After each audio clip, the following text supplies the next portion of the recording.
première image, il est connu pour ses évangélisations et ses débats dans les lieux publics. C'est le pasteur Gédéon de la Tchétchouva.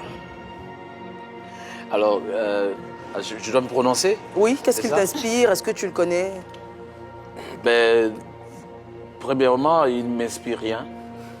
Parce que, en fait, il dit ce que les gens veulent entendre. D'accord. Il dit ce que les gens veulent entendre. Il a compris quelque chose, c'est qu'aujourd'hui, les gens veulent qu'on leur dise ce qu'ils veulent entendre. D'accord. Or, l'évangile de Jésus-Christ, ça ne peut pas être modifié, ça ne peut pas être changé. Vous pensez qu'il modifie l'évangile? Gravement. Ah bon? Ça s'appelle des hérésies. Mais il parle de la polygamie dans la Bible. Il dit que les femmes ne doivent pas prêcher et tout ça. Vous savez, lorsque tu utilises la Bible et que tu fais des interprétations fausses, on dit que tu es hérétique. Donc je dis qu'aujourd'hui... Mais Gédéon de la Tchétchouva, il met au défi plusieurs pasteurs parce qu'il annonce ses croisades, il annonce les endroits où il est. Mais en fait, et il défie quiconque de prouver que ce qu'il dit est faux. Et bien souvent, les personnes qui viennent s'opposer à lui se retrouvent en défaut. Bien souvent, il a le dessus. Je peux répondre à cette question. Oui. L'évangile de Jésus-Christ, ce n'est pas de répondre au défi de Tchétchouva. D'accord. L'évangile de Jésus-Christ, c'est de gagner des âmes. Et quelqu'un qui est pasteur, qui est appelé, ne peut pas perdre son temps à aller répondre à un défi pendant que des gens ont besoin de l'évangile. Le plus grand défi d'un pasteur, c'est de gagner des gens à l'évangile. Ces débats-là, ils sont très suivis. Hein. Déjà, il y a du monde autour et ensuite, ils sont diffusés sur les réseaux sociaux. Donc, il y a une forte audience. C'est pas ça la motivation. Est-ce que, par exemple, pasteur Guy pourrait se rendre sur un de ces lieux-là pour discuter et... défier? Défier, non, je ne vais pas dire défier parce qu'il n'aime pas le mot, pas défier, mais plutôt démontrer que, selon vous, Gédéon de la Tchétchouva travestit la Bible. Je ne vais pas perdre mon temps. D'accord. À venir répondre à un défi de M.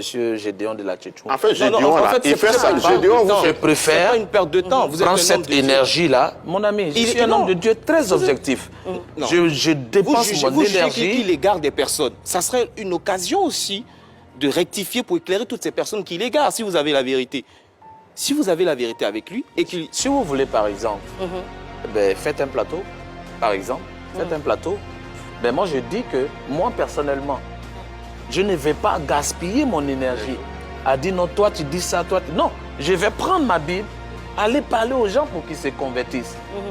Voilà, vous m'avez demandé ce que je pense. J'ai dit qu'il ne m'inspire rien le problème... et qu'il dit aux gens ce qu'ils veulent entendre. Vous dites qu'il n'est pas un appel. Maintenant, le problème avec Gédéon, lui, dans ses prêches ou même dans les messages qu'il enseigne, il vous fait passer pour des gens, des pasteurs qui ne disent pas la vérité à leurs fidèles.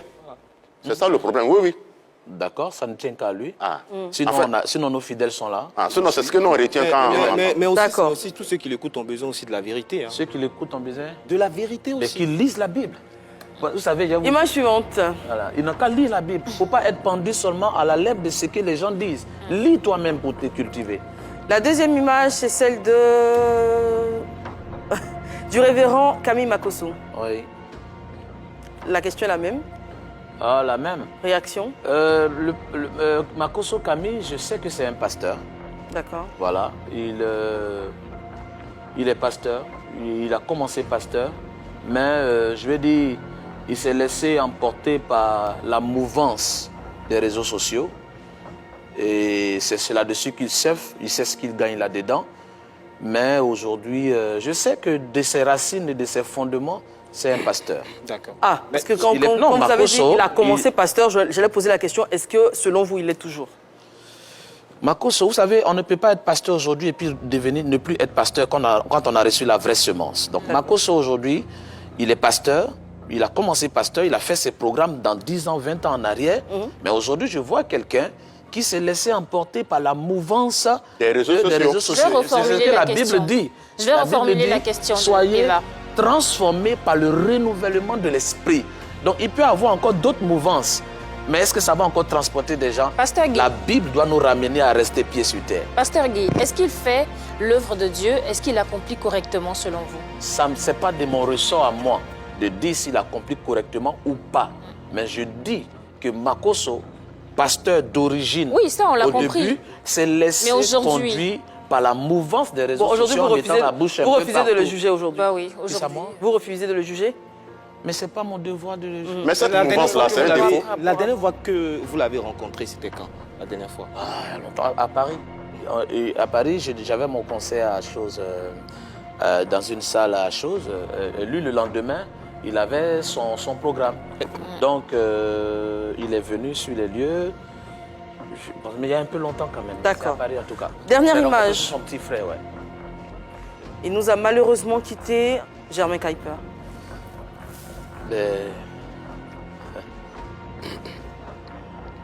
Il y a toujours de l'émotion quand vous parlez de lui. C'est Kuiper, c'est... Oui, toujours.